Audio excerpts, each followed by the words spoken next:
Namo Sang Hyang Adi Budaya, Namo Budaya. Namo Budaya. Tribuners dimanapun Anda berada, senang sekali pada pagi hari yang bahagia ini kami dapat menemani Anda kembali lagi dalam program Permata Dharma. Seperti yang diketahui, Permata Dharma ini merupakan program yang dikomandoi atau diusung oleh Majelis Budayana Indonesia Kota Medan dan didukung penuh oleh Tribun Medan, ya, mata lokal menjangkau Indonesia. Nah, hari ini adalah edisi ke-41, juga sangat spesial sebenarnya karena nah ini kita hadirkan langsung sebenarnya teman ngobrol kita, Ko Surya Winata yang duduk di tengah, ya. Beliau ini, pagi. Ya, beliau ini sebenarnya mau dikatakan apa ya? Sutradaranya juga boleh, atau kingmakernya Permata Dharma juga boleh. Nah, kemarin kita ngobrol-ngobrol untuk menghadirkan Permata Dharma dengan edisi yang lebih khusus atau lebih spesial. Nah, nanti setelah edisi ke-41 ini, mungkin nanti berselang-seling setiap bulan itu, kita ada menghadirkan edisi khusus ngobrol-ngobrol tentang Buddhis tentu saja, tetapi ada satu yang berfokus tentang ekonomi, ya, Ko Surya, ya. Dan hari ini saya sebagai apa istilahnya, kalau orang Indonesia bilang ngobrol, ya, tapi kalau orang Medan lebih kenalnya kongko kali, ya. Jadi saya menyebut diri saya kongkowers gitu, ya. Jadi saya kongkowers pertama, saya Hendra Awi atau biasa dipanggil Awi. Nah, nanti hari ini saya ditemanin oleh rekan saya yaitu John Clarison sebagai kongkowers kedua. Silakan John, mungkin menyapa Tribuners dulu. Halo Tribuners dimanapun Anda berada. Saya John Clarison, mungkin baru pertama kali ya di acara Tribun. Kalau ini kan udah sepuh-sepuh. Ini akan jadi teman kongkonya Ko Awi dan Ko Surya hari ini. Oke. Dan juga kita kehadiran Ko Surya Winata. Silakan, Ko. Halo Tribuners yang dimanapun Anda berada, selamat pagi, ya. Biasanya saya ini kan mencari narasumber, ya. Hari ini saya yang dijadikan narasumber. Jadi hari ini sebenarnya sangat spesial Tribuners. Kalau misalnya Anda kebetulan hari ini masuk melihat live kita, jangan langsung tinggalkan. Jadi bisa saksikan sampai selesai karena mungkin ada insight-insight yang penting yang bisa mengubah hidup Anda. Ya, mantap. Ya kan? Luar biasa. Hari ini host kita 2, narasumbernya 1. Biasanya host yang 1, narasumbernya 2. Jadi hari ini sangat luar biasa. Mantap, mantap. Nah, juga kami juga ingin menyampaikan seperti yang diketahui, kita ini live, ya, mungkin selama 1 jam ke depan, ya, Ko John dan Ko Surya, ya. Jadi ini kita ada di Tribun Medan Daily, yaitu di Instagram live-nya Tribun Medan atau juga di channel Facebook Tribun Medan. Nah, tentu seperti biasa, kalau biasa kita kan menyebutnya narasumber, ya, atau orang yang memberikan informasi yang ekspertis dalam satu hal. Nah, kalau untuk khusus edisi Buddhis dan ekonomi ini, kita mungkin lebih nyamannya sebutnya kongkowers gitu, atau teman ngobrol lah, ya. Karena kita nanti saling berdiskusi, saling memberikan pandangan dan pengalaman-pengalaman kita. Nah, tentu nanti siapapun yang ingin memberikan atau ikut serta dalam diskusi kita, itu bisa juga tuh melalui mungkin di chatting ke Tribun Medan Daily di live Instagramnya Tribun Medan. Langsung diketik aja. Betul. Atau juga di Tribun Medan, ya. Nanti tim kita akan menyampaikan kalau ada yang mau ikut berkongko-kongko gitu. Dan juga tidak lupa, hari ini kami juga ingin menyampaikan bahwa kegiatan Buddhis dan ekonomi ini juga turut mendukung UMKM Buddhis di Kota Medan dan sekitarnya, begitu, ya. Nah, salah satunya mungkin nanti dapat dikunjungi juga tuh kalau ada di layar 51 Vegetarian. Ini salah satu kafe yang sekarang hits banget, ya. Ya, ini juga kita juga sering berkunjung ke sana, makanannya enak-enak. Mungkin John dan Ko Surya udah pernah ke sana? Udah, kebetulan nih salah satu makanan vegetarian yang nggak dirasa vegetarian. Jadi maksudnya gimana? Biasanya kan kalau kita makan vegetarian ada ciri khas nih, nggak dibilang pun kita tahu, oh ini makanan vegetarian nih. Tapi ketika kita berkunjung ke 51, terus ada banyak-banyak menu yang kita coba, nih kayaknya rasanya cocok banget nih sama lidah orang Medan. Mantap. Kayaknya makan sate padangnya kok rasa-rasa kayak daging sapi, gitu, ya. Jadi kan kebetulan hari ini Capgo, ya. Capgo. Kebetulan sekali hari ini Capgo. Jadi ya teman-teman yang vegetarian ataupun yang biasanya Capgo VG, ya boleh lah ya mampir ke 51 ataupun rumah makan vegetarian terdekat. Kalau memang misalnya tidak tahu rumah makan vegetarian yang dituju, maka langsung ke 51 saja di Jalan Setiajadi nomor 51. Tersedia juga di aplikasi Instagram. Pemesanan online bisa, pemesanan online juga. Ya, baik. keren banget ya hari ini turut mendukung. Dan setiap minggunya itu mudah-mudahan ada produk-produk UMKM ataupun services UMKM Buddhis yang kita turut dukung ya, dan kita turut promosikan di kegiatan Permata Dharma ini. Nah, John dan Ko Surya, hari ini kan kita mau bahas tentang Buddhis dan ekonomi. Ini seakan-akan nih ada dua topik berbeda nih. Ada tentang Buddhis, ada tentang ekonomi. Nah, saya mungkin pengen memberikan apa ya namanya satu gambaran gitu ya. Saya ingatnya tuh dulu waktu saya kecil ya, mungkin karena saya tinggal di kota nan jauh ya, di tebing tinggi. Yang tinggi banget. Yang tinggi banget. Jadi di sana kebetulan saya tinggal di komunitas ya mayoritas itu Buddhis. Dan tetapi boleh dikatakan perekonomiannya itu ya so-so begitu. Jadi nggak terlalu wow banget, nggak ada yang sampai buka toko. Ya rata-rata itu ya hanya jadi mungkin buka bengkel ataupun kerja lah sama orang gitu. Jadi dalam persepsi saya itu ya kalau orang Buddhis itu ekonominya nggak bagus-bagus banget gitu loh. Nah itu persepsi saya dulu itu. Nah ternyata setelah saya pindah ke Medan, berdomisili di Medan, baru saya mengetahui itu, oh ternyata banyak juga ya orang-orang bisnis yang jadi pengusaha, yang bekerja profesional dan lain-lain. Nah itu persepsi saya waktu kecil. Nah saya kalau berbicara tentang Buddhis juga, saya pernah baca ini satu artikel. Itu masuknya Buddha itu atau ajaran Buddha itu ke Tiongkok, ke China, ke negara China. Itu dikatakan pada saat itu orang China itu kan rajin bertani, rajin berkebun dan lain-lainnya. Jadi waktu agama Buddha masuk itu nggak bisa langsung diterima dengan meditasi, meninggalkan pertaniannya terus kemudian meditasi, niamking dan segala macam. Jadi pada saat itu yang populer adalah kamu tetap bekerja, kamu tetap mencari uang, tetapi kamu istilahnya apa ya? Mengabdi, bukan mengabdi sih, tetapi beraspirasi kepada mungkin bodhisatwa, dewa seperti Kuan Im, Kuan Kong dan lain-lain. Kemudian nanti bodhisatwa ini yang akan memblessing kamu lah, kira-kira gitulah. Itu yang saya dengar tuh ceritanya pada saya. Maka ini turun-temurun. Jadi kalau saya sih Buddhisnya itu ya boleh dikatakan enggak Buddhis amat, jadi masih keturunan China itu masih di bawah-bawah tuh. Jadi saya dulu ingatnya saya kalau di keluarga itu mama saya nggak pernah ngajarin atau papa saya nggak pernah ngajarin tentang baca parita, baca king, nggak pernah belajar tentang kitab suci. Yang ada cuma setiap Imlek kita berdoa, mengucapkan terima kasih, say thank you, terus kita memohon. Selama 1 tahun ke depan ini mudah-mudahan saya sehat, sejahtera, sukses dan lain-lain. Nah itu pengalaman saya. Kalau mungkin John gimana? Ada pengalaman tentang Buddhis nggak? Kalau saya kebetulan kan di luar kota juga ya, di luar kota Medan ya. Kebetulan kan kalau saya di Binjai, kalau Ko Awi tadi di tebing. Kalau di Binjai itu kebetulan pada masanya memang belum ada wihara Budayana. Yang ada itu seperti yang Ko Awi sebutkan, yang kelenteng, kita tempat pasang dupa, terus banyak dewa-dewanya. Kemudian sering berjalannya waktu dibawalah mama saya ke satu wihara di daerah Langkat. Di daerah Langkat. Nah, di sana mulai mengenal yang namanya baca parita. Mulai mengenal ada namanya Bante, suhu yang datang untuk berceramah. Nah, dari sana awalnya mula untuk mengenal Buddhis ataupun mengenal Buddha Dharma sendiri. Nah, sebenarnya saya termasuk beruntung karena di antara sekian banyak anak yang tumbuh di sana, sebagian kecilnya bisa mengenal Buddhis secara proper. Nah, saya termasuk di antara sedikit yang itu. Makanya untuk pengetahuan Buddhis yang paling gampang itu adalah ketika tetangga-tetangga kita pada saat masa Cengbeng itu kan semua bakar-bakar kertas tuh. Rumah kita nggak bakar kertas. Nah, saya tanya kepada mama saya, kenapa kita nggak bakar kertas? Kan tetangga semua bakar kertas nih. Kertas yang ini ya, yang biasa kalau di perkuburan itu uang, atau ada yang sampai rumah, mobil. Sekarang malah ada handphone, SPBU, gila juga. SPBU dibakar, rapi juga ya. Bahkan ada ini pelayan-pelayannya supir-supir.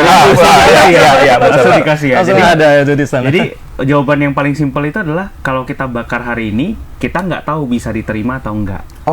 Tapi yang paling pasti adalah kalau kita bakar hari ini itu menyebabkan pencemaran lingkungan. Jadi cuman dikasih pemahaman seperti itu, oh ya udah, ada nggak cara supaya bagaimana menggantikan pembakaran kertas ini? Oh, dikasih tahu di dalam Buddhis itu ada pelimpahan jasa.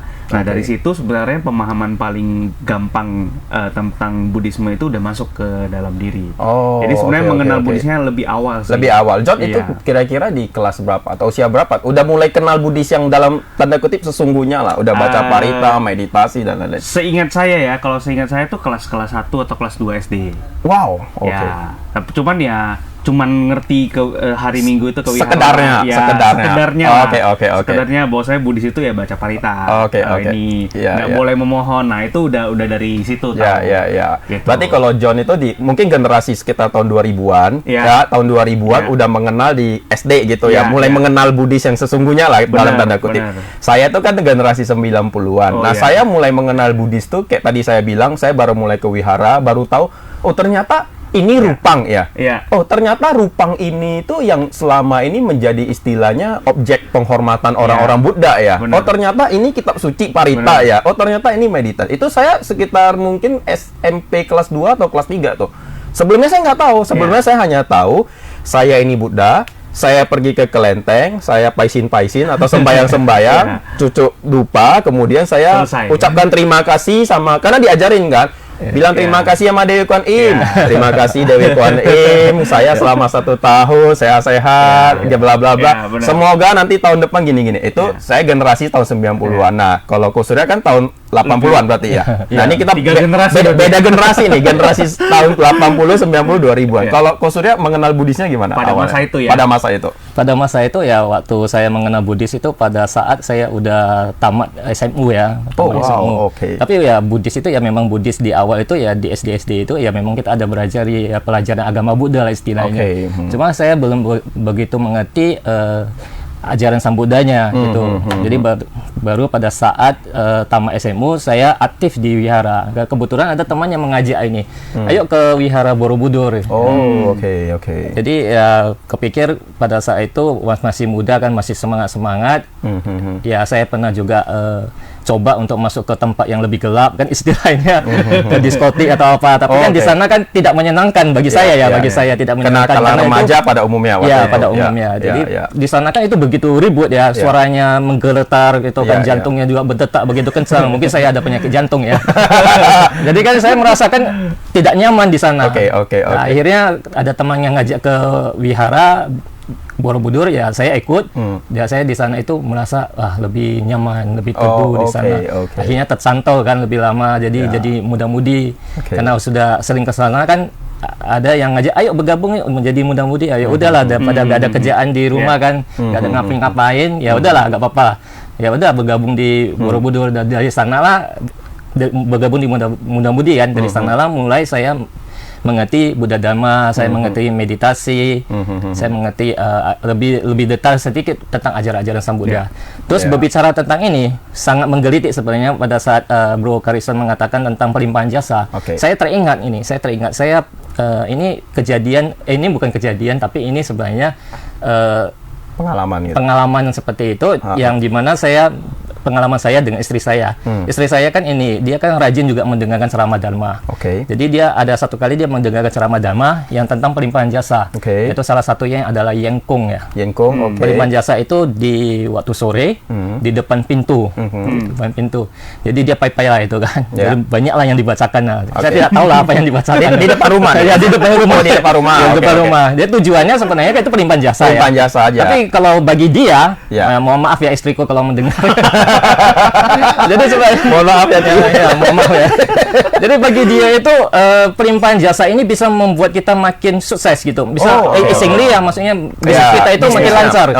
Makin apalah ya, banyak pelanggannya gitu. Banyak yang mendukung, banyak yang membantu gitu. Menurut dia seperti itu. Saya rasa kalau bagi saya ya itu sudah pandangan yang mungkin sedikit salah ya. Mohon maaf. Pelimpahan jasa itu benar. ya untuk semua makhluk, biar makhluk itu berbahagia. Tapi kalau untuk mengharapkan sesuatu dari sana, saya rasa ini sudah jauh berbeda. Ya kan, kita harus bandingkan dengan yang lainnya, di mana orang-orang yang lainnya itu, mohon maaf, yang tetangga kita itu kan tidak ada yang namanya pelimpah jasa, tidak ada yang namanya yengkung. Tapi mereka juga kaya raya, bahkan lebih kaya saya bilang.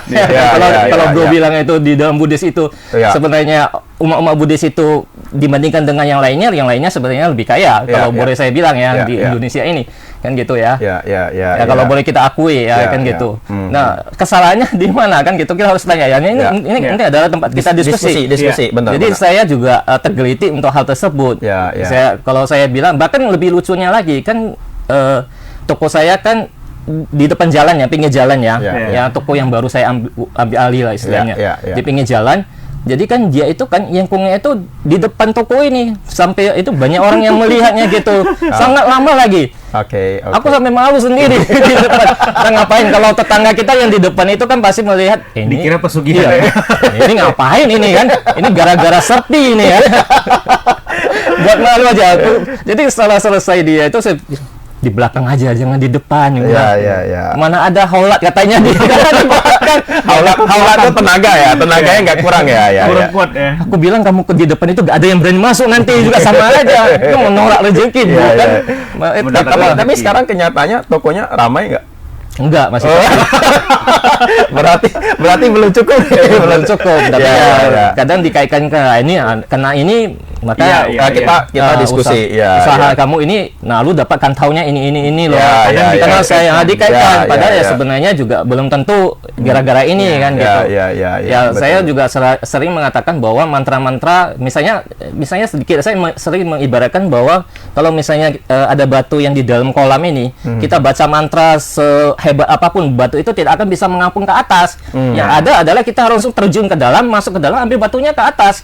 Bukan baca mantra, bukan baca parita dan segala macam. Walaupun ini bukan salah ya baca parita, tapi kan itu tujuannya bukan ke sana gitu. Kan gitu ya. Kita diskusi lah ya gitu. Apakah benar seperti itu kan? Kita harus kita harus berani mengakui bahwa ada umat Buddha kita yang mungkin kita nggak bilang pandangannya salah, tetapi mungkin dalam praktek keseharian dalam Buddhismenya itu mungkin masih keliru, atau mungkin masih belum bertemu dengan orang yang tepat yang bisa menyampaikan yang bagaimana praktek yang benar dan lain-lain. Jadi ini merupakan ajang untuk kita mengkoreksi diri sendiri, menyampaikan ini loh yang terjadi di lapangan, di keseharian itu masih ada loh praktek-praktek seperti ini. Dan mudah-mudahan dari tayangan Permata Dharma ini, dan nanti setiap bulan kan 2 kali ya Niko ya. Mudah-mudahan di minggu 1 dan 3 ya. Ya, di minggu 1 dan ketiga. Yang ketiganya ini kita fokus ke ekonomi bisnis. Oke. Walaupun ini lagi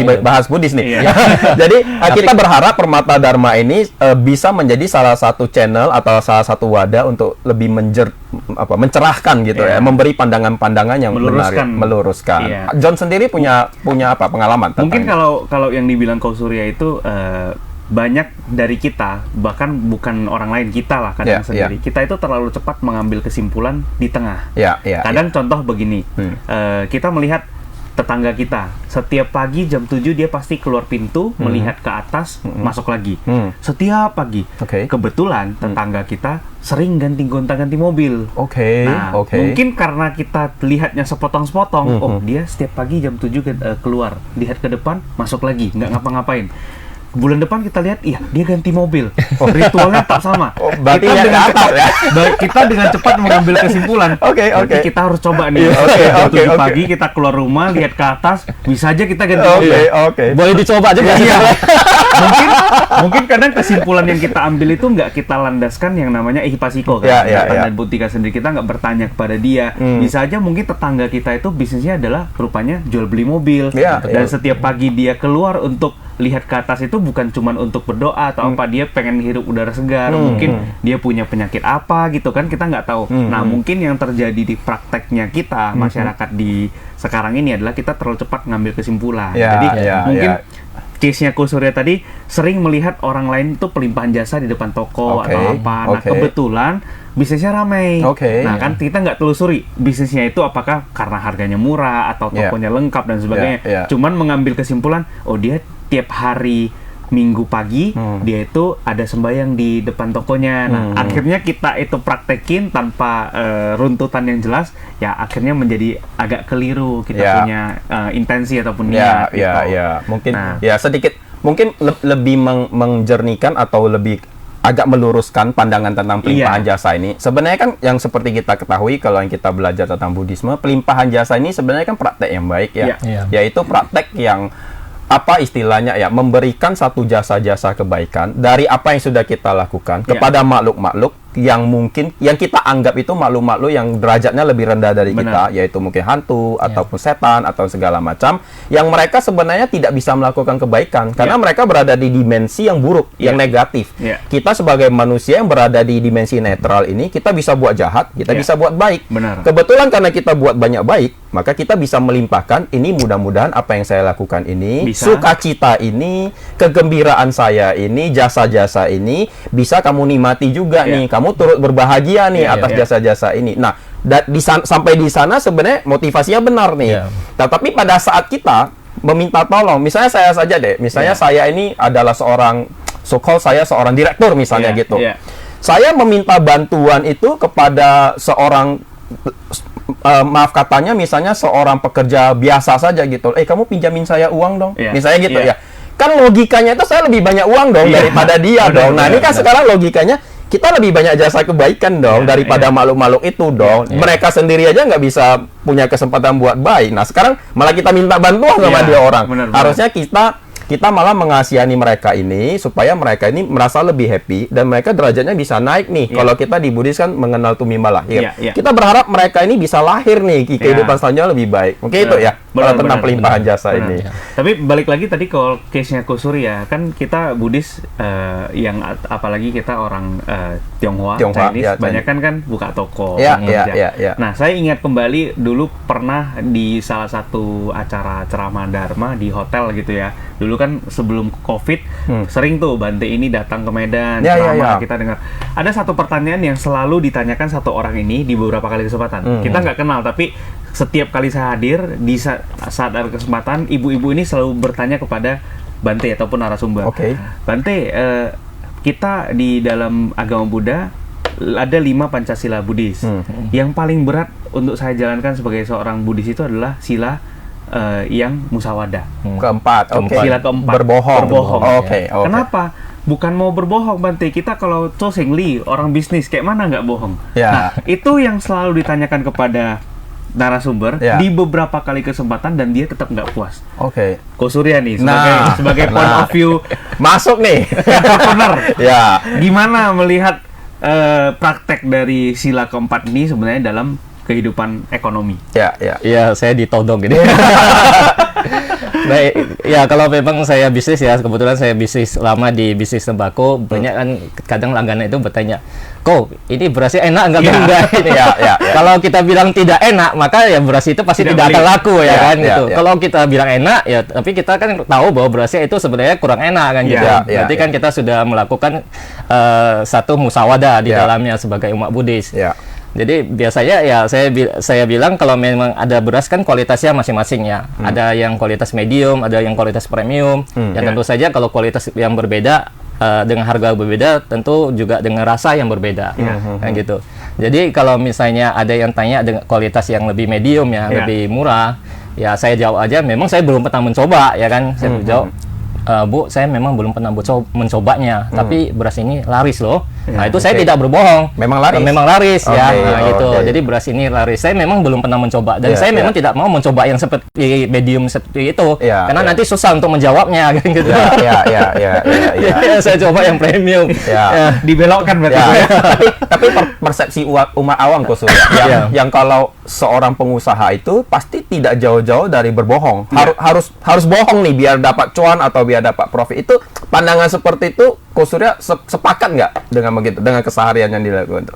Saya tidak sepakat sih. Bahkan sebenarnya kita harus jujur kepada kita sebagai pedagang istilahnya kita harus jujur. Karena kenapa? Kalau kita berbohong itu paling bisa sekali 2 kali. Itu sudah merusak reputasi kita. Kalau mereka tahu kita sudah berbohong, kan kita bilang oh ini beras ini enak. Terus dia bawa pulang dia rasakan sendiri kan tidak enak kan gitu.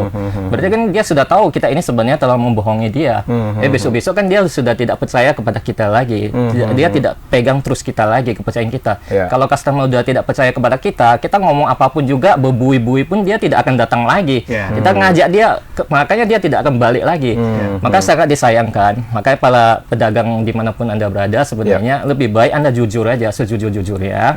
Ya kita kan jualan ya, kita ada jualan yang lebih murah dan sebenarnya yang lebih murah yang tentu saja kita tahu memang kualitasnya seperti itu. Ya gitu. Kita bilang aja sejujurnya seperti itu. Kalau dalam praktik saya ya seperti itu. Kalau mulai-mulai akhir ini ya, kalau dulu-dulu kan belum mengerti Buddha Dhamma ya, mungkin ada sering berbohong sedikit juga lah gitu. Yang paling sering dihindari kan ataupun paling sering ditanya kan misalnya ketika customer nih nego harga, nego terucap nih sama penjualnya. Mana bisa Bu, modal saya saja udah segini. Bagaimana saya jual kasih Ibu segini? Nah, itu kan orang semua juga tahu ini bohong gini. Nggak mungkin modalnya 500 dia jual 500 juga kan. Kayak gitu. Nah, berarti kan kalau semakin ke sini Ko Surya kita pahami bahwasanya kita menghindari yang namanya ucapan yang tidak benar. Berarti dengan kata lain, dengan seperti tadi ya Ko ya, kita nggak bilang bahwasanya beras itu nggak enak atau enggak. Kita balik lagi bahwasanya enak atau enggak itu kan selera masing-masing. Ada harga, ada kualitas seperti itu ya Ko ya, dibalikin ya.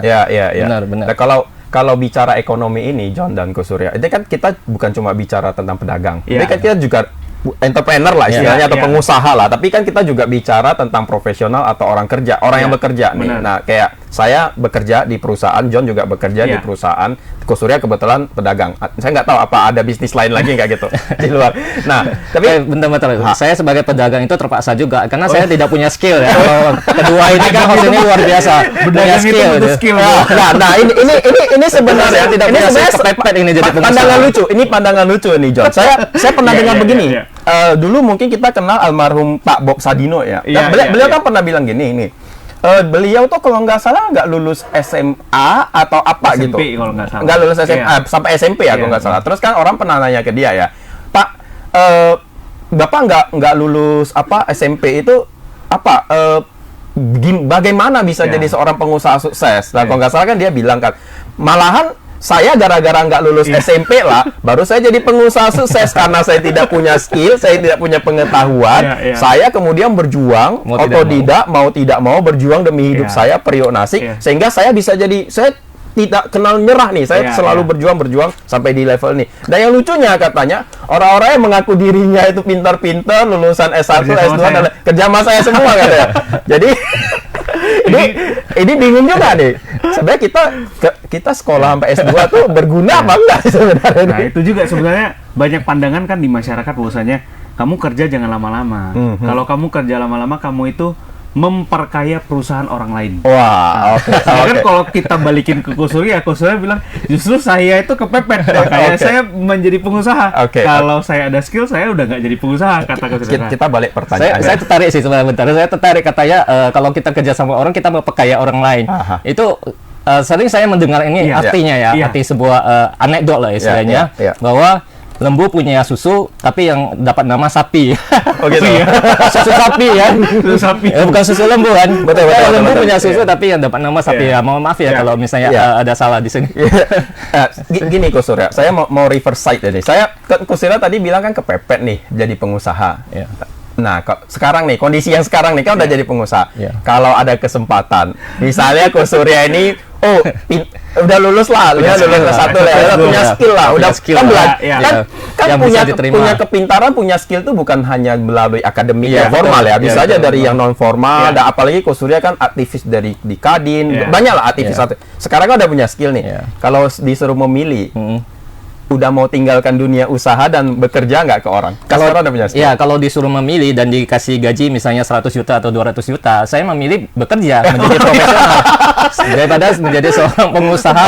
Seorang pengusaha kita tahu ya, itu sebenarnya memang waktu, kata orang itu waktunya sudah bebas gitu, tapi tidak dikekang. Tapi sebenarnya waktu kami itu malah lebih tidak ada lagi sebenarnya pikirannya. Waktu di pikiran itu kita selalu memikirkan itu. Bisnisnya itu kayak mana ya, kok hari ini sepi gitu. Terus yang lain lagi kan.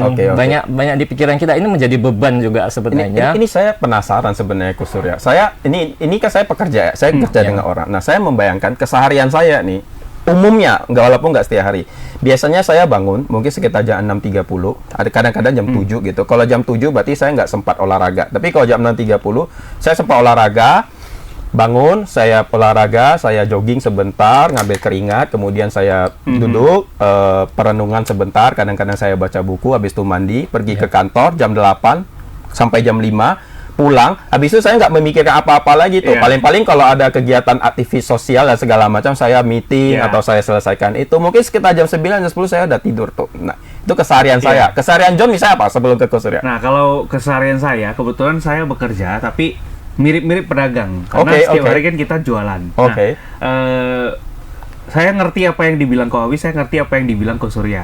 Saya ngerti dibilang Ko Awi kalau saya capai target. Jadi kalau target saya on track nih, kan kita punya kalkulator lah ya. Misalnya kamu jualan 30 item per bulan. Berarti kan kita punya 30 hari. Berarti kalau hari ini tanggal 20, saya udah jualan 20. Aman dong, artinya dengan masih on the track. Tapi kalau hari ini saya tanggal 20, saya jualan cuma 1.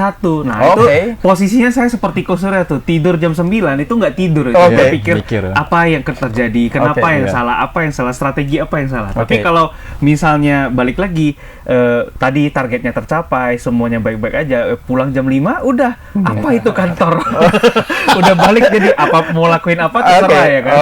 Nah, jadi punya pemahaman seperti itu. Jadi John ini half profesional pekerja, half pedagang juga sebenarnya, karena posisinya sampai seperti itu ya. Karena kita jualan di kantor. Maksudnya kantor kita, targetnya ke kita itu jualan, kan ada, kalau misalnya mungkin kalau kita lihat bangunan, ada yang bagian jualin propertinya, ada yang mikirin keamanan bangunan, ada yang mikirin lantai-lantainya gimana. Nah, kita itu bagian jualannya.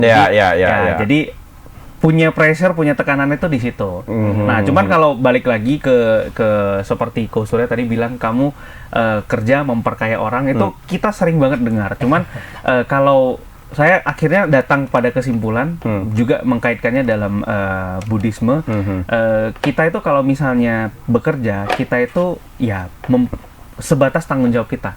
Kalau kita bekerja tapi kita pikirannya adalah, oh hari ini saya kerja sampai jam 10, sial nih, perusahaan ini yang makin gede, makin kaya, makin besar cuannya. Ya akhirnya kita menutup peluang diri kita untuk berkembang.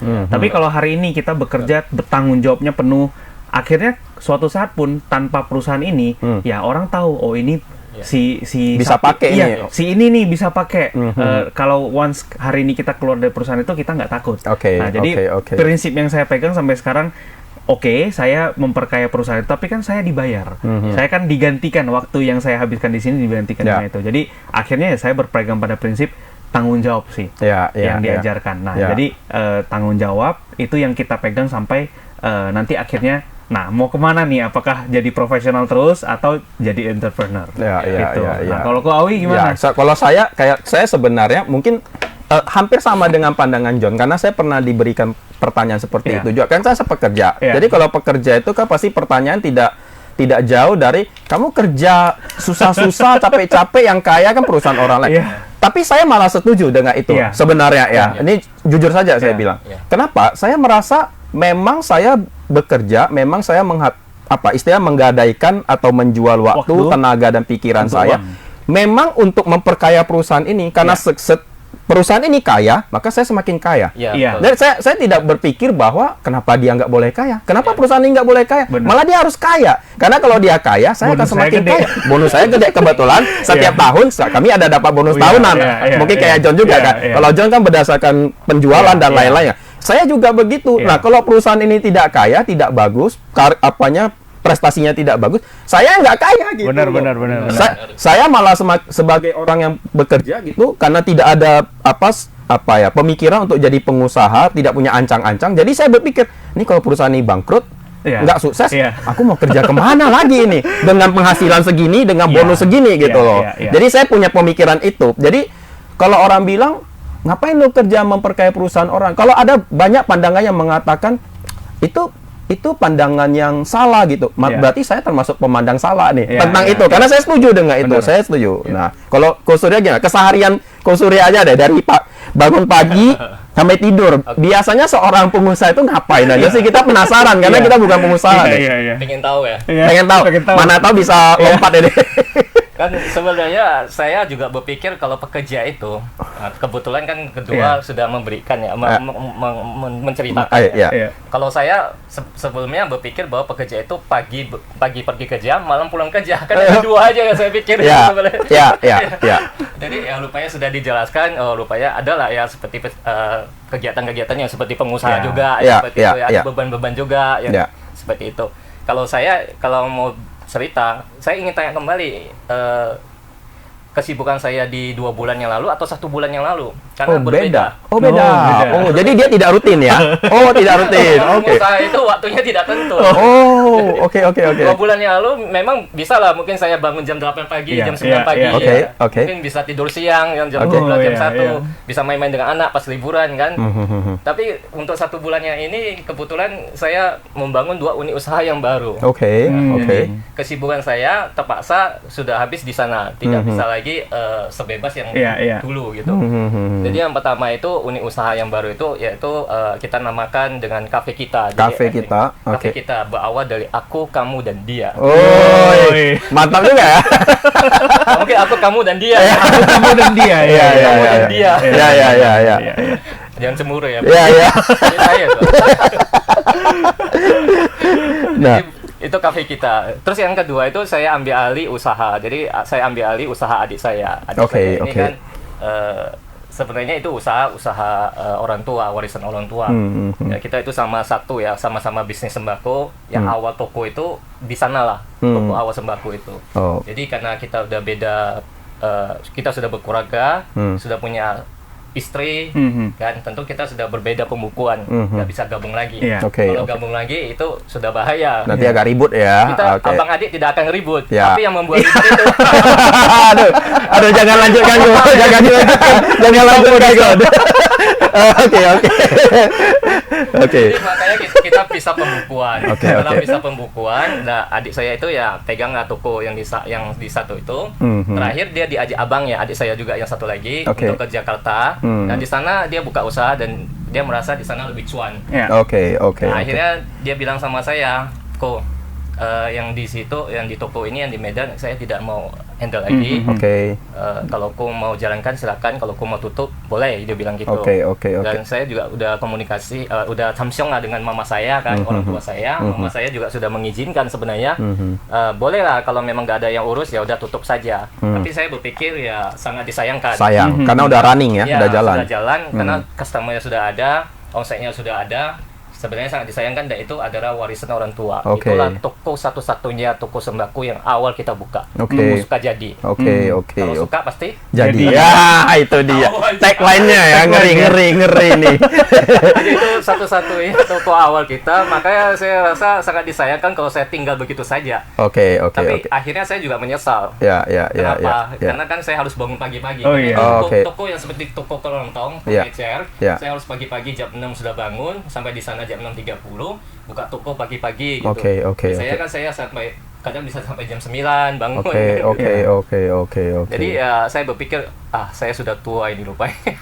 Tidak seperti dulu lagi, tenaganya sudah tidak kuat seperti dulu. Kadang saya juga berpikir, aduh terlalu capek ini. Ada waktu lagi untuk yang namanya seperti dulu ya. Tapi nggak apa-apa, kita mulai lagi, kita coba lagi, kita coba jalankan sampai kita menemukan orang yang tepat untuk menjalankan bisnis ini.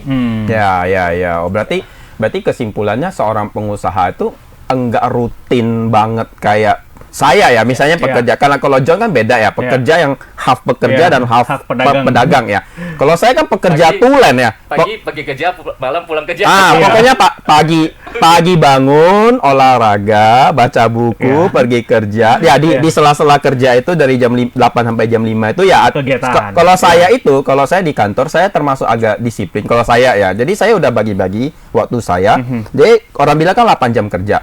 Saya to be honest atau jujur saya nggak benar-benar 8 jam kerja tuh. Karena saya bagi-bagi itu. Saya betul-betul fokus kerja tanpa distraksi itu biasanya 3 jam. Jadi saya malahan kalau sampai kantor jam 8, sampai jam 8.30 itu me time dulu tuh. Jadi saya nyeduh-nyeduh kopi lah, makan-makan snack segala macam sambil saya lihat-lihat YouTube. Karena saya ada pedoman hidup saya itu sehari saya harus bisa belajar minimal 3 info baru nih satu hari ini, termasuk info politik dan lain-lain lah pokoknya, info kesenian. Baru nanti jam 8.30 sampai jam 12, nah itu saya fokus kerja tuh. Nah, di atas jam 12, jam 1 itu, nah itu saya sudah mulai kayak receh-receh gitu. Receh-receh itu maksudnya karena saya di kantor kan ada tim ya. Jadi saya lebih banyak ya ini aja lihat-lihat pencapaian aja gitu sampai receh-receh. Sampai ngomong-ngomongin orang lah pokoknya gitu. Nah, sampai pulang. Jadi betul-betul efektif kerja yang saya banget itu 8.30 sampai jam 12. Dan itu rutin dilakukan sampai ini kayak jadi satu kayak autobot gitu, satu kebiasaan. Malah kalau nggak lakukan tuh udah nggak enak sekarang ini. Nah, pulang kerja udah selesai. Nah, jadi saya tadi membayangkan berarti kayak pengusaha nih nggak ada begitu ya, nggak ada waktu harus jam berapa bangun, jam berapa sampai jam berapa ngapain, jam berapa sampai jam berapa karena saya jujur aja waktu itu saya berpikir begini, kalau pengusaha atau pedagang ya, mungkin yang bukan big boss yang direktur banget gitu ya, dia masih harus ke bank. Dia masih harus memasarkan produk, dia masih harus menagih one man show.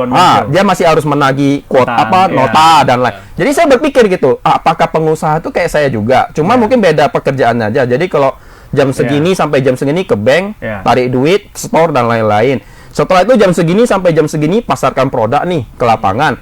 Jam segini sampai jam segini tarik nota nih. Jam segini sampai jam segini lihat stok gudang nih. Saya pikir begitu tuh awalnya tuh. Kalau begitu kayaknya aku bisa juga jadi pengusaha tuh, karena rutin kan, karena kayak saya biasa kan yang saya buat kan. Nah, ternyata nggak kayak gitu ya, bisa sembarangan juga gitu ya. Tapi kalau untuk rutinitas ke bank, saya tiap hari ke bank karena kan kita punya omset yang lumayan, uang tunai itu maksudnya harus distorkan.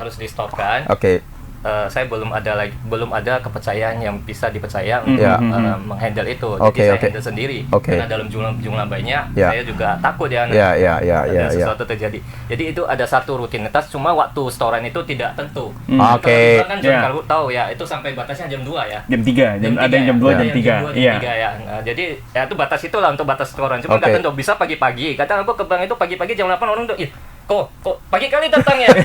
Sarapan belum siap ya? Teller ya? Ya. Kadang bisa sampai mepet-mepet jam 2 baru datang. Kok siang kali baru datang? Oke. Maaf lah aku bilang kali ini. Ada kegiatannya. Ada kegiatannya cuma rutin, tetapi jamnya tidak rutin. Nggak kayak orang kantor. Kalau orang kantor kan rutin. Kalau John mungkin kan rutin juga ya. Aku nggak tahu sih. Kalau kamu hak pedagang, hak pengusaha. Kalau kita kebetulan kan saya di bank ya, setengah pedagang. Kalau yang setengah pedagang itu masuk kantornya rutin jam berapa, pulang kantornya tidak rutin jam berapa. Oh, itu yang tidak rutin ya? Jadi paling cepat jam 4, jam 5, paling lama unlimited. Bisa aja kadang jam 8, jam 9 baru selesai. Jadi bergantung di sana sih. Gitu. Berarti kalau kita umpamakan pengusaha itu sebenarnya kayak sumur air. Kalau karyawan kayak keran air. Jadi kan kita rutinitasnya satu keran air tuh tinggal buka, tutup, buka, tutup. Tapi karena Surya sumur air ya, dia tinggal keran baru buka, yang lain tutup, lain buka.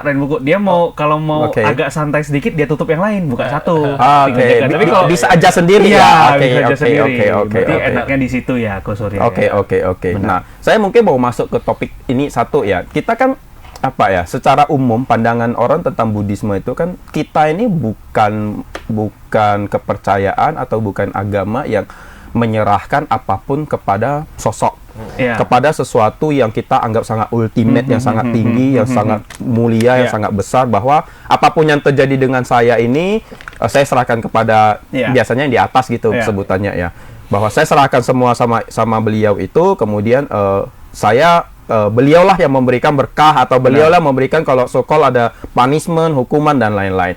Kita kan bukannya seperti itu, tapi kan kita kan agama yang mungkin realism ya. Jadi kita yang realistik, istilahnya menganggap memiliki pandangan bahwa ya kalau kita buat ini maka kita akan mendapatkan ini. Kalau kita nggak buat ini ya kita nggak mendapatkan ini. Nah, ada salah satu ajaran Buddhisme juga kan tentang kemelekatan ya, atau tanha, keinginan ya. Dan Buddha sering mengatakan bahwa hidup ini sebenarnya kalau kita masih tetap lahir dan kita menjalankan hidup, sebenarnya kita selalu mengalami namanya ketidakpuasan. Karena apapun fenomenanya, kita udah capai dan nanti kita mendapatkan yang kita nggak mau, kita nggak puas lagi itu. Nah, ketidakpuasan itu biasanya terjadi karena kemelekatan atau keinginan. Tanha lah istilah bahasa apa palinya itu. Keinginan ini kan berarti ada sesuatu yang diharapkan, yang sesungguhnya ini kalau selalu sesuatu itu diinginkan, ini akan menyebabkan kita menderita, tidak puas lagi. Nah, kalau kita bicara antara ajaran ini, seakan-akan kan ajaran Buddha ini kan melarang orang memiliki keinginan. Iya. Seakan-akan nih, termasuk juga udah jangan terlalu kaya nih. Nanti kamu kalau semakin kaya, semakin kamu melekat sama uang kamu dong, semakin sama harta kamu dong. Nah, ini pandangan seperti ini gimana? Apa saya cuma pengen ini aja sih, mendapat pandangan mungkin dari John dan Ko Surya juga sebagai pekerja atau sebagai pengusaha. Bagaimana kalau kita udah semakin Buddhis, mempelajari Buddhis, malah kita semakin stop ini, seakan-akan untuk mencari duit lebih banyak lagi nih. Setuju nggak dengan pandangan ini kira-kira? Mungkin Ko Surya. Ko Surya dulu. Ada pandangan ini, Ko Surya setuju nggak kira-kira? Semakin kita kaya, semakin kita belajar Buddhis, semakin kita stop untuk jadi kaya, karena kita takut melekat sama kekayaan gitu. Ada pandangan ini, Ko Surya termasuk setuju nggak? Saya tidak setuju. Saya tidak setuju. Kan begini ya, saya menjelaskan bahwa saya secara pribadi ya, kan kita kan sebagai berumah tangga, kan kita sebagai umat Buddhis kan kita memilih ya. Menjadi biku atau menjadi perumah tangga, itu kan adalah pilihan. Jadi kita memilih perumah tangga karena kita kan tergoda oleh hal-hal duniawi, ya kan bro, betul ya? Betul. Karena saya tergoda oleh satu kecantikan, maka saya menikah. Betul, ya, betul ya. Betul. Nggak mungkin menikah main nggak cantik kan ya, menurut Koko ya. Ya. Jadi saya tergoda, dan tentu saja setelah menikah, setelah punya keluarga, kita harus konsekuensi lah menerima menjalankannya. Jadi kalau kita sudah punya keluarga, tentu kita sudah punya beban. Ya, kita punya anak istri. Ya, boleh lah ya kalau saya tidak makan tapi anak saya jangan makan. Sebagai orang tua ya. Kalau udah jadi papa kan sudah ngerti ya. Sudah paham. Sudah paham ya. Boleh lah saya tidak berpakaian tapi anak saya jangan kedinginan atau kepanasan. Betul. Tidak berpakaian. Jadi kan kita berpikir bahwa ini kelak untuk anak kita. Kenapa saya harus berjuang ini hari? Ini kelak untuk anak saya. Ya bukan semata untuk mencari kekayaan. Jadi kalau misalnya teman-teman melihat bahwa saya ini buka ini tidak cukup, buka itu lagi, buka ini lagi, dan banyak usahanya. Kayaknya nggak puas-puas gitu ya. Itu bukan karena keserakahan. Tapi boleh juga lah dibikin keserakahan. Tapi itu karena saya menganggap bahwa satu periuk nasi ini, kalau misalnya tiba-tiba ada masalah di sini, kita punya periuk nasi yang lainnya lagi yang bisa menjaga kondisi di mana ekonomi keluarga ini stabil gitu. Jadi anak-anak kita masih terlindungi lah istilahnya, terproteksi. Jadi itu adalah ya mungkin menurut saya seperti itu. Kalau pemahaman kita di Buddhis bahwa tidak melekatan dan ini segala macam, saya sebenarnya juga selalu berpikir ya, karena tujuan saya itu sebenarnya untuk apa gitu. Saya capek-capek seperti ini ya. Sebenarnya kalau kita boleh dibilang ya, kalau kita tidak punya keluarga, kan kita bisa hidup lebih tenang, lebih damai, aman, tentram ya, tanpa pemikiran-pemikiran di luar sana, tanpa kacau. Kan itu pilihan kita bisa menjadi lebih istilahnya cohosu atau berbuat kebajikan itu tiap hari. Gitu. Kalau kita sibuk seperti ini kan kita tidak bisa melakukannya. Ya. Kita bisa membantu, gak usah pakai uang kan, membantu dengan tenaga aja di wihara kita bisa melakukan kebajikan, dan itu membahagiakan sebenarnya. Itu membuat kita bahagia. Lalu kenapa sekarang ini malah kita berkecimpung dengan sesuatu yang rasanya ini tidak habis-habis ini. Kita selalu mengejar ini, mengejar itu, ya kan? Ya teman-teman lihat ya, saya buka kafe ini, buka kafe itu lagi, banyak usaha yang sekarang masih ada 2 usaha yang di pikiran saya yang mau dikerjakan. Yang baru dibuka tadi itu ya. Bukan, ini. Oh, ada baru lagi? Ada baru lagi. Waduh, kok gitu minum dulu lah. Ngeri. Tapi kan ini sebenarnya juga ya balik lagi. Saya sudah berpikir bahwa saya sudah semakin tua. Waktu saya bercermin saya melihat sudah nampak ininya kan, dan nampak tuanya. Walaupun masih ganteng ya. Jadi sudah nampak tuanya. Pikir, ya kalau kita makin tua ya sudahlah, kita harus mulai masuk ke yang namanya lebih religius. Sudah mulai lebih menenangkan diri lah, jangan terlalu berlebihan lagi. Teman-teman ada yang mengajak saya menjadi maksudnya belajar menjadi public speaking atau segala macam. Saya tanya dia, untuk apa saya ya? Walaupun ya memang saya bukan saya memang tidak pintar untuk itu, tapi saya tidak ada gunanya lagi untuk itu gitu. Saya bukan untuk apa lagi, supaya bisa berbicara di depan dan segala macam. Ya walaupun sekarang saya bicara terbata-bata, ya saya juga sekarang juga tampil juga kan. Tampil seperti apa adanya. Yang saya tangkap berarti sebenarnya menurut Ko Surya itu sebenarnya tergantung motivasinya ya. Kalau ada orang motivasi, ya bebas saja buka banyak usaha, bekerja dengan banyak pola, unit dan lain-lain. Tapi sebenarnya motivasi yang dianut oleh Ko Surya itu bukan motivasi untuk keserakahan, bukan nggak cukup-cukup nih. Tapi karena memang ada tanggung jawab di belakang nih, yang ada mulut yang harus disuapin makanan nih, ada badan yang harus diberikan pakaian nih kan gitu kira-kira. Ini ngomongnya enak di sini kan, tapi sebenarnya keserakahan juga ya. Keserakahan juga ya. Karena tidak cukup kepingin ini kepingin itu. Harus batasi juga lah. Oke. Kalau John gimana memandangnya? Kalau kayaknya sama ya dengan yang saya bilang tadi ya. Kalau hari ini kita masih single, nggak ada tanggungan, kita sangat free soul mungkin ya. Mau diajak kemana, ayo. Mau beli apa, ayo. Tapi karena hari ini sudah ada nih yang ibaratnya kita pulang udah ada yang nunggu di rumah nih. Jadi itu yang menjadi harus kita pikirkan. Tapi apakah hal itu kemudian membuat kita serakah secara membabi buta? Ya saya rasa tidak. Tapi yang harus kita pahami adalah balik lagi ke yang awal tadi. Kayaknya kalau kita pelimpahan jasa ini ada yang bantu. Saya berprinsip bahwasanya ketika kita masih melakukan segala sesuatu di koridor yang benar dengan penuh tanggung jawab, semesta ini akan mendukung. Jadi akan ada aja jalannya kan, kata orang ada rezeki istri, ada rezeki anak. Makanya terlihat suami-suami kalau udah nikah agak miskin-miskin. Karena ada rezeki suami, adanya ini rezeki anak ya, ini rezeki istri ya. Jadi sebenarnya bukan seperti itu, bukan. Suami-suami udah menikah kan. Uangnya itu kita makanya kelihatan sederhana ya. Jadi makanya balik lagi, ketika kita udah berkomitmen terhadap sesuatu, harusnya selagi kita berada di koridor yang benar, dengan kita melakukannya dengan tanggung jawab, semesta itu akan mendukung. Akan ada aja yang namanya ya tadi rezeki istri, rezeki anak. Mudah-mudahan ketika kita masih, yang penting kita jangan bangun tidur masih tiduran sampai nanti sore nunggu uang datang. Nggak mungkin. Tapi ketika kita berusaha terus, ya pasti akan ada aja sih jalannya. Wow, gitu. Powerful. Jadi ini kita tanpa terasa sudah sampai sejam nih. Nah, saya sebenarnya ingin menutup dengan ini ya. Jamur. Mungkin satu apa? Oh ya, ini ada. Nah, tadi kalau kita di awal kan kita mulai dengan 51. Menyampaikan 51 ya. Ini ada salah satu contoh nih produk nih yang ini kebetulan dibawa oleh teman kita. Thank you ya, Ci. Jadi ini salah satu produk. Mungkin Ko Surya nih boleh jelaskan nih, karena Ko Surya nih agak-agak terlibat sama 51 ya. Iya. Silakan jelaskan, saya pegang aja. Apa nih Ko? Apa nih? Barang apa nih? Keripik jamur ya tadi. Jadi ini keripik jamur ya. Nah, ini Go Eat 51 ini. Go Eat 51. Go Eat bahasa Hokkiennya ya.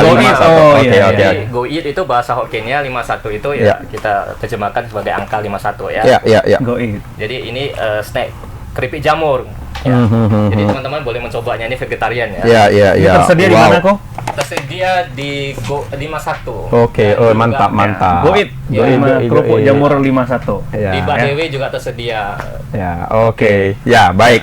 Jadi sekarang keren banget ya. Ada makanan-makanan vegetarian yang dulu kalau kita bayangkan makanan vegetarian itu sayur hijau-hijau.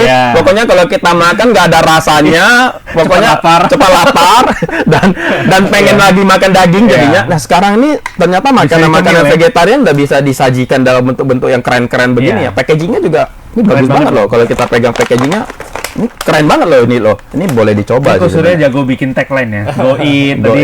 Kalau suka jadi. Kalau suka pasti jadi. Mantap. Nah, jadi sembari kita bicarakan, jadi kita ingin menutup ya sesi untuk kongko-kongko kita hari ini ya terkait dengan Buddhis dan ekonomi. Sebenarnya yang kita ingin tutup dengan powerful itu adalah dengan kita sebagai seorang Buddhis atau yang belajar Buddhisme, Buddha Dharma. Ini apa sih manfaatnya atau apa sih relate-nya dengan hidup kita sehari-hari ya? Kalau kita kaitkan, kalau saya sebagai pekerja, Ko Surya sebagai pengusaha, Ko John sebagai setengah pengusaha, setengah pekerja nih gitu. Nah, mungkin saya mulai dengan saya dulu ya. Saya tadi mau menyambung yang John katakan tuh, kalau semesta mendukung tuh. Saya ingat banget, hampir di setiap kali diskusi dengan istri saya, kebetulan istri saya hadir nih hari ini di studio. Ya. Halo sayang. Jadi apa juga ya? Jangan pakai sayang ya. Jadi saya ingat banget, hampir setiap kali saya diskusi dengan istri saya, kami selalu merasa itu bahwa Buddhisme ini berdampak banyak banget dengan hidup kami. Sebagai pekerja, kalau orang-orang lain itu masih selalu membandingkan, misalnya kayak saya belum cukup kaya, kok dia bekerja, kok dia lebih udah naik jabatannya. Dia kan baru bekerja 5 tahun, kok dia udah naik jabatannya jadi ini ya, kok saya udah bekerja 10 tahun, kok saya belum ya, dan lain-lain. Kami itu hampir praktis belum, memang membahas ini si A udah naik jabatan, si ini udah ini, si ini tetangga kita udah makin kaya nih, mobilnya udah ganti nih, rumahnya udah gini-gini. Dan kami hampir tidak punya pandangan bahwa kita harus cemburu nih sama dia. Kita harus iri hati nih. Saya pikir sedikit banyak itu karena terpengaruh karena kita belajar Buddha Dharma tuh. Seperti saya sampaikan tadi, bahwa kita selalu percaya bahwa apapun yang kita lakukan, tidak ada sesuatu tenaga atau kekuatan luar biasa yang di luar dari diri kita ini yang mengkondisikan itu terjadi. Kami selalu percaya apa yang kita lakukan, apa yang ada pada diri kita saat ini, apa yang kita miliki saat ini, itu karena kita yang mengkondisikan itu terjadi. Bisa jadi itu memang dalam kehidupan sekarang ini kita mengkondisikan itu. Bisa jadi kondisi itu karena kehidupan kita yang lampau tuh. Benar. Nah, maka kalau saya selalu berpikir gini, kalau dalam kondisi saat ini saya mengerjakan yang baik, saya percaya bahwa kayak John bilang tadi, bahwa semesta atau hukum alam atau hukum karma kalau dalam Buddhisme itu, saya tidak sakit parah saja, saya tidak mengalami kerugian parah, saya tidak terbakar, tidak kecelakaan besar, anak tidak sakit, ada tidak ini, saya merasa saya happy banget. Kita bisa hidup dengan sehat, kita bisa hidup dengan baik gitu ya. Dan kita bisa menjalankan hidup ini dengan baik gitu loh. Tanpa saya harus naik jabatan seperti orang yang lain lebih tinggi dan lebih tinggi lagi. Jadi kerasa cukupan itu, rasa bersyukur itu, saya sangat bersyukur bahwa saya mengenal Buddha Dharma tentang ajaran seperti ini. Jadi saya pikir ini sangat relate dengan hidup saya. Saya bersyukur, saya bekerja, saya tidak usah memiliki rasa tidak cukup dan tidak cukup, dan saya mendapatkan ini dari Buddha Dharma. Saya pikir itu. Mungkin John ada gimana? Relate nggak Buddha Dharma ini yang kamu pelajarin dengan hidup kamu sehari-hari? Poin nilai dari Buddha Dharma yang paling sering saya ambil adalah merasa cukup atau puas, ya kan. Sering kadang seperti Ko Awi kan, kita punya tetangga, kita lihat tetangga kita ini nggak pernah keluar rumah, ini apa mungkin jadi punya apa gitu ya, kok tiba-tiba mobilnya besok udah ganti Alphard, udah ganti apa. Baik lagi saya bilang, bisa aja dia jual beli mobil, kita nggak tahu. Pertanyaannya adalah, mau hari ini kalau kita mau mencapai sesuatu lebih cepat bisa, tapi ada konsekuensinya. Hari ini saya pulang kerja jam 7, jam 6, kita bisa main dengan anak, masih bisa happy-happy, ngobrol-ngobrol, nonton bareng. Itulah konsekuensi dari hari ini. Tapi kalau hari ini yang mau dikejar adalah uang, income yang lebih besar, bisa aja saya pulang kerja jam 6, saya lanjut di tempat lain, nanti sampai jam 12 baru pulang. Menghasilkan uang tambahan lagi. Ya, konsekuensinya hidup lebih baik, mobil lebih bagus, rumah lebih bagus, tapi apakah itu yang mau dipakai? Yang kita butuhkan. Jadi merasa puas dan merasa cukup itu sebenarnya sangat nilai Buddha Dharma yang kita ambil itu sangat berdampak besar sih dalam kehidupan, membuat kita untuk menarik rem tangan terhadap sesuatu yang terlalu terburu-buru atau terlalu menggebu-gebu. Akhirnya melihat kembali, kita jangan lihat ke depan, tapi kita lihat hari ini, terus lihat ke belakang. Banyak loh orang yang mendambakan hidup seperti kita. Nah, sedangkan kita mendambakan hidup seperti orang lain. Nggak akan habisnya dong kalau kita nggak tarik rem tangan tadi. Itu sih kalau dari saya. Kalau Surya? Saya tertarik sih, alam semesta mendukung dan sesuai dengan ajaran Sang Buddha, bahwa kalau kita melakukan perbuatan baik, ya kan, tentu saja akan banyak yang mendukung kita, banyak yang suka kepada kita. Ya, kalau boleh dikatakan bahwa ya kalau perbuatan baik kita ini tulus, ya betul-betul tidak ada sesuatu, ya bukan tidak ada sesuatu yang dibalik itu. Kita membantu seseorang, kan orang kan bisa merasakan, dan terakhir kan orang kan menyukai kita. Jadi ini kan juga brand diri kita. Secara otomatis kita mempromosikan diri kita sendiri juga. Jadi dan juga produk yang kita jual. Kalau misalnya kita ada jual produk-produk orang sudah menyukai kita, jadi tentu saja mereka itu akan membeli produk kita. Itu adalah korelasinya, sebab akibatnya kan itu. Karena saya melakukan ini, maka hasilnya ini kan seperti itu. Nah, ini yang benar adanya, bahwa memang hukum sebab akibat dan semuanya itu, karena saya melakukan ini, maka hasilnya ada di sini. Karena seringkali saya membuka satu usaha baru, saya belum tahu ya, misalnya usaha F&B, saya belum tahu resepnya. Saya ingin rasa ini dengan tagline ini. Tapi saya belum tahu resepnya. Kita sudah jual. Gak enak sih memang. Gak enak. Cuma ada customer yang datang merasakan yang tidak enak, terus dia bilang, dia kasih input. Saya ajarin ya. Oh wow. Oke. Nah, ini yang namanya alam semesta mendukung. Saya juga terharu ya. Dia mau mengajari saya gitu kan. Tanpa ada embel-embel, dia ingin minta saham atau segala macam, saya ajarin. Dan betul-betul dikasih resepnya, diajarin gitu. Dan rasanya udah sesuai yang Ko Surya mau. Lebih bagus. Udah sesuai gitu. Jadi kita terus ya, itulah ya, saya juga merasa bahwa sebenarnya kita ini ya juga harus pertama ya ada kebaikan lah di sini ya. Jangan apa ya seperti itu mungkin. Baik. Jadi mungkin kita ingin menutup ya dengan, saya ada teringat sebenarnya ini salah satu senior yang mungkin sekarang lagi naik daun nih, namanya Pak Yusuf Hamka kalau tahu. Baba Alun ya. Jadi beliau salah satu orang yang sebenarnya saya follow tuh, kalau mungkin di media sosialnya dia atau berita-berita dia. Dia pernah mengatakan begini nih, mungkin untuk menutup kita. Memang beliau bukan Buddhis ya, beliau sekarang beragama Islam ya. Tetapi saya senang dengan apa yang beliau ungkapkan, bahwa kebaikan itu adalah bagian dari Kamtipmas katanya. Kamtipmas itu keamanan, ketertiban masyarakat. Jadi misalnya begini, kalau kamu ada di satu rumah di radius 50 meter dan 100 meter dari rumah kamu ini, kalau masih ada orang yang lapar, setiap hari itu dia tidak mampu makan hanya untuk memenuhi kebutuhan perutnya yang setiap hari, yang normal saja nih, kalau masih ada orang seperti itu, maka kamu tidak pantas disebut manusia. Kalau kamu tinggal di sana, kamu bercukupan, kamu bisa makan dengan baik, keluarga kamu bisa makan dengan baik, tapi kamu membiarkan 50 meter atau 100 meter dari rumah kamu itu ada orang yang kelaparan.